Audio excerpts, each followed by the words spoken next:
Welcome to my channel HTML hero. आज जिस concept के ऊपर हम बात करेंगे वो है multi threading, processes and threads. Multi threading को समझने के लिए हमें पहले ये समझना होगा कि प्रोसेसेस और थ्रेड्स क्या होते हैं। तो प्रोसेसेस क्या होती है? प्रोग्राम्स, प्रोसेसेस रिप्रेजेंट करते हैं प्रोग्राम्स को जो कि करंटली एग्जीक्यूट कर होते हैं। प्रोग्राम्स इन एग्जीक्यूशंस या प्रोग्राम बीइंग करंटली एग्जीक्यूटेड, इसको हम प्रोसेसेस कहते हैं। थ्रेड्स क्या होती है? Smallest unit of execution with in a process is called thread. हम प्रोसेसेस जो होती है वो रन कैसे हो रही होती है? जब हम कोई प्रोग्राम को रन करते हैं, जब अपनी मशीन में कोई प्रोसेस रन करते हैं तो हो क्या रहा होता है? तो एक प्रोसेस बनती है। Process is like a container. Process एक कंटेनर होता है जिसके अंदर हमारा कोड लिव कर रहा होता है। प्रोसेस की मेमोरी के अंदर हमारा कोड मौजूद होता है। कोड जो है वो लिव करता है। प्रोसेस होता है, फिर कोड होता है। कोड के अंदर हमारी सेट ऑफ इंस्ट्रक्शंस होती है।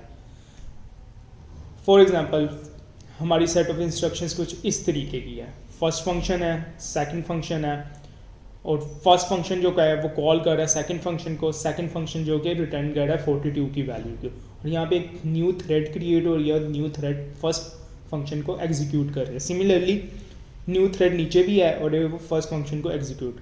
सपोज हम पहले थ्रेड के ऊपर काम करते हैं कि एक थ्रेड के अंदर काम कैसे हो रहा होता है। तो न्यू थ्रेड आएगी, CPU जैसे न्यू थ्रेड की इंस्ट्रक्शन को देखेगा कोड में, वो न्यू थ्रेड को क्रिएट कर देगा। हर थ्रेड की अपना एक कॉल स्टैक होता है। ये कॉल स्टैक जो है वो set of operations sequence of operations को रिप्रेजेंट करता है। हमारी सेट ऑफ इंस्ट्रक्शंस यानी कि कोड के अंदर जो सीक्वेंस ऑफ ऑपरेशंस है वो थ्रेड उसको मेंटेन करता है, थ्रेड उसको एग्जीक्यूट करता है। अब इस केस के अंदर अगर मैं न्यू थ्रेड की बात करूँ, न्यू थ्रेड के अंदर फर्स्ट फंक्शन कॉल हो रहा है तो हमारे कॉल स्टैक के अंदर जो सीक्वेंस ऑफ ऑपरेशन बनेगा उसमें ये आ जाएगा कि पहले फर्स्ट फंक्शन आ जाएगा। फर्स्ट फंक्शन के अंदर वो देखता है कि सेकंड फंक्शन कॉल हो रहा है तो यहाँ पे सेकंड फंक्शन आ जाएगा। अब ये ब्रिक्स की तरह होता है, जैसे कि ईंट के ऊपर एक ईंट रखी जाती है तो हमारा कॉल स्टैक जो होता है वो वर्टिकली ग्रो कर रहा होता है, नीचे से बॉटम से अप की तरफ।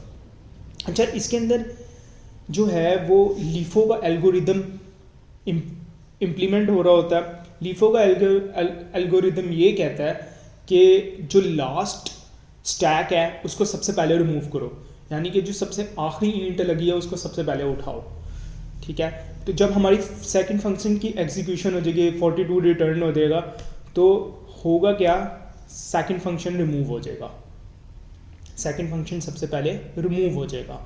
इसी तरीके से जैसे सेकंड फंक्शन की एग्जीक्यूशन के बाद सेकंड फंक्शन कॉल स्टैक से रिमूव हो गया, उसी तरीके से फर्स्ट फंक्शन की एग्जीक्यूशन के बाद फर्स्ट फंक्शन कॉल स्टैक से रिमूव हो जाएगा और हमारा कॉल स्टैक एम्प्टी हो जाएगा।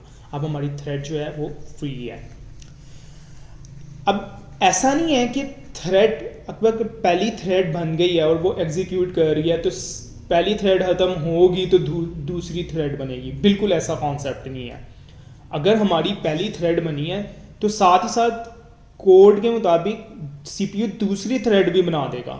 और अगर क्योंकि हमारे केस में भी फर्स्ट फंक्शन है, पहली थ्रेड के अंदर और दूसरी थ्रेड के अंदर फर्स्ट फंक्शन एग्जीक्यूट हो रहा है, तो अब होगा क्या? पहले फर्स्ट थ्रेड क्रिएट होगी, साथ ही दूसरी थ्रेड क्रिएट हो जाएगी।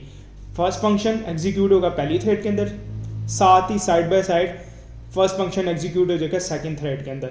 और इस तरीके से बाकी सारी एग्जीक्यूशन के अंदर एडिंग स्टैक के अंदर फंक्शंस ऑपरेशंस जो है वो सीक्वेंस ऑफ ऑपरेशंस बनते जाएंगे और रिमूव होते जाएंगे।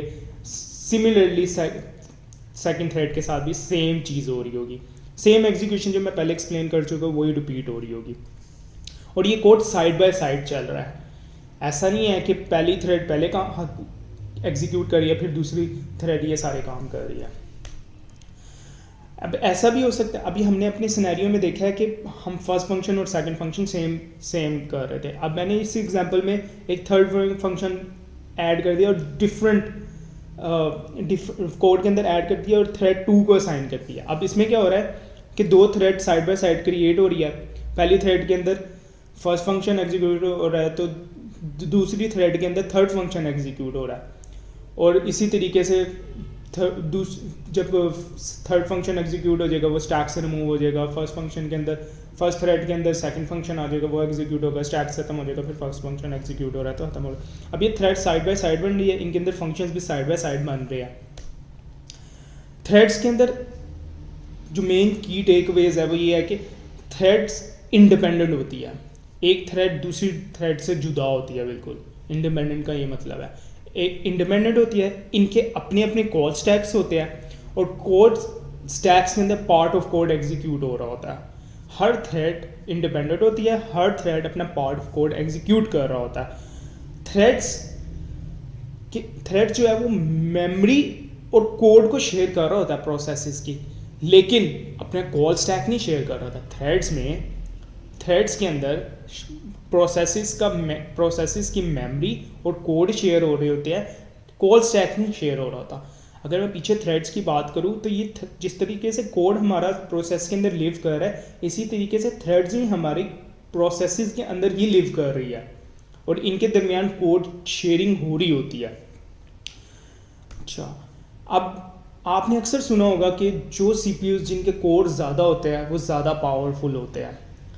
मल्टीपल कोर सीपीयूज जो है उसके अंदर हर कोर को डेडिकेट की जा सकती है एक थ्रेड जो कि एग्जीक्यूशंस करती है कोड की।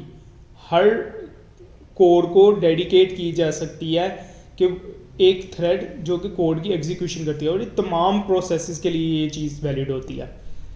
अब सीपीयू क्या होता है, एक थ्रेड से दूसरी थ्रेडिंग के दरमियान स्विचिंग कर रहा होता है। इस स्विचिंग की वजह से कोड जो है वो पैरेलली एग्जीक्यूट हो रहा होता है।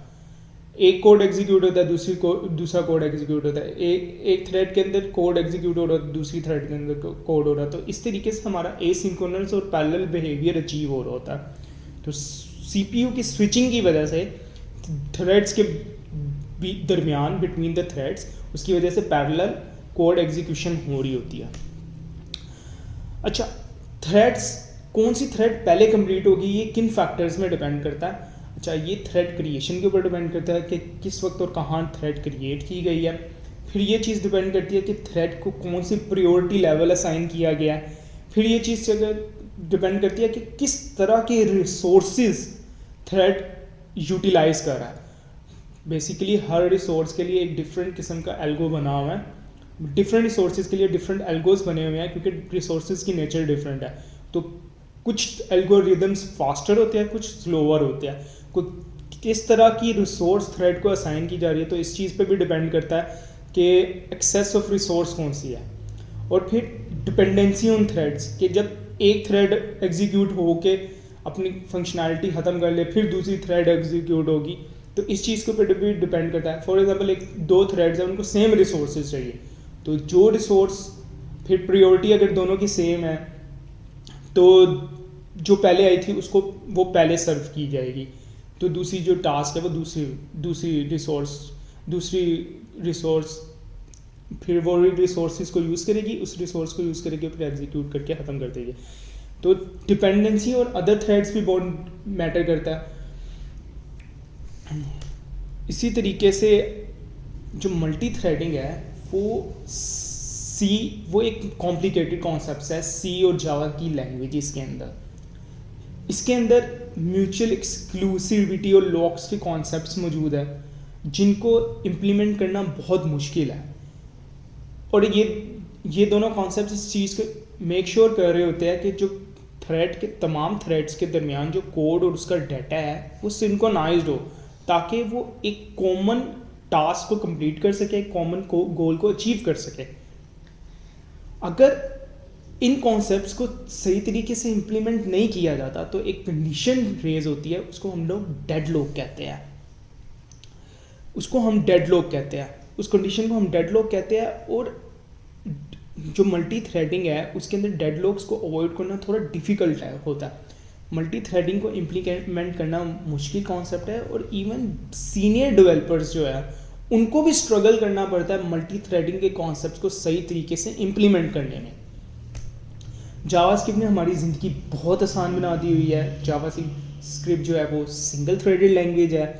हम लोगों को मल्टी थ्रेडिंग प्रोग्रामिंग के कॉम्प्लिकेटेड कॉन्सेप्ट जैसे कि डेड लॉग हो गया, म्यूचुअल एक्सक्लूसिविटी हो गया, लॉक्स, इनको इनके ऊपर ज़्यादा टाइम स्पेंड करने की ज़रूरत नहीं पड़ती, इनको कम से कम सीखना पड़ता, इवन सम केसेस में तो सीखना ही नहीं पड़ता। तो जावास्क्रिप्ट ने मल्टी थ्रेडिंग से हम लोगों को थोड़ा सा बचा दिया हुआ है, इसलिए ये इसको इम्प्लीमेंट करना, इसका पॉपुलर होना, this is one of the reason कि ये इतनी पॉपुलर हो रही है। तो जावास्क्रिप्ट एक सिंगल थ्रेडेड लैंग्वेज है, यहाँ पे ये भी कॉन्सेप्ट क्लियर करना चाह रहा हूँ कि जावास्क्रिप्ट एक सिंगल थ्रेडेड लैंग्वेज है। Thank you very much.